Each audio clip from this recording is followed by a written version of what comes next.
Этот обзор посвящен Лесли Х. Брауну, Алану Ред Джонсону и Аделхайд Штудер-Тирш, чьи исследования способствовали расширению знаний о большом фламинго. Фламинго издавна привлекали внимание людей.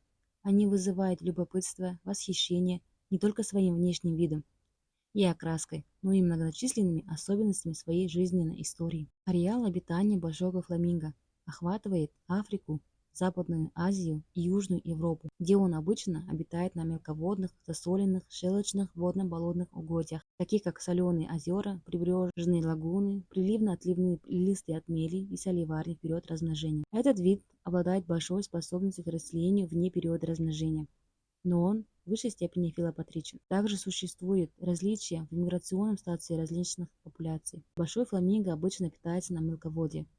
Это специализированный фильтр, который использует множество различных методов кормления. Рацион разнообразен и состоит из мелких беспозвоночных микроводорослей и семян растений. Этот вид также считается инженером экосистем, который благодаря своей поисковой деятельности может изменять водную среду обитания, по крайней мере на краткосрочный период. Брачные игры начинаются за несколько месяцев до размножения. Фламинго собираются в группу от 10 до 12 до несколько сотен птиц, обычно в равных пропорциях самок и самцов. Демонстрационный репертуар состоит из ряда поз и движений.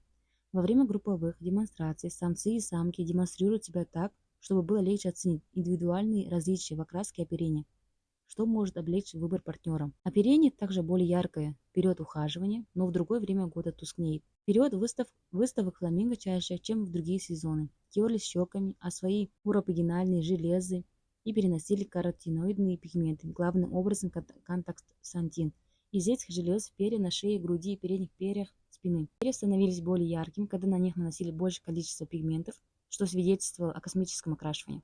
Использование этих пигментированных выделений может служить усилительным сигналом, повышая различимость окраски оперения и, следовательно, индивидуальное качество. Большой фламинго сезонно моногамен. Смена пары между последовательными сезонами размножения происходит очень часто, а также наблюдается в период размножения после разрушения гнезда во время насиживания.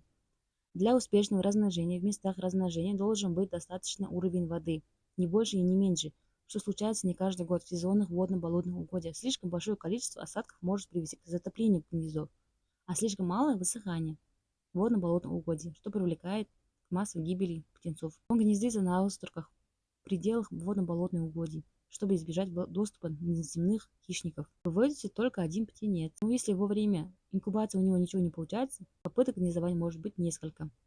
Обычно птенцы гнездятся на илистых субстратах, где грязь соскребает, чтобы построить гнездо, возвышающее над уровнем земли, чтобы предотвратить затопление. Однако были такие зафиксированы случаи размножения этого вида на песчаных или каменистых субстратах.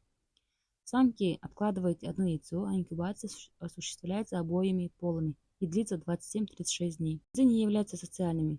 Родители кормят их жидкими выделениями из желез верхних отделов пищеварительного тракта.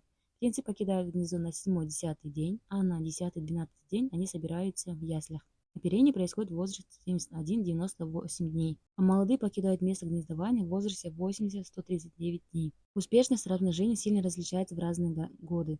Это очень долгоживущий вид, который достигает возраста не менее 40 лет, а выживаемость взрослых особей высока. Большой фламинго очень чувствителен к нарушениям со стороны хищников, включая человека, может покидать свои гнездовые колонии, что приводит к нарушению репродуктивной функции. Как и другие обитающие на водно-болотных угодьях виды, он также страдает от деградации или потери среды обитания, охоты, отлов, столкновений со строениями и отравлением свинцом. Общая численность населения оценивается от 690 тысяч до 910 тысяч человек. Однако необходимо более точные данные перевесить. Подробная информация, больше фото и видео по ссылке в описании.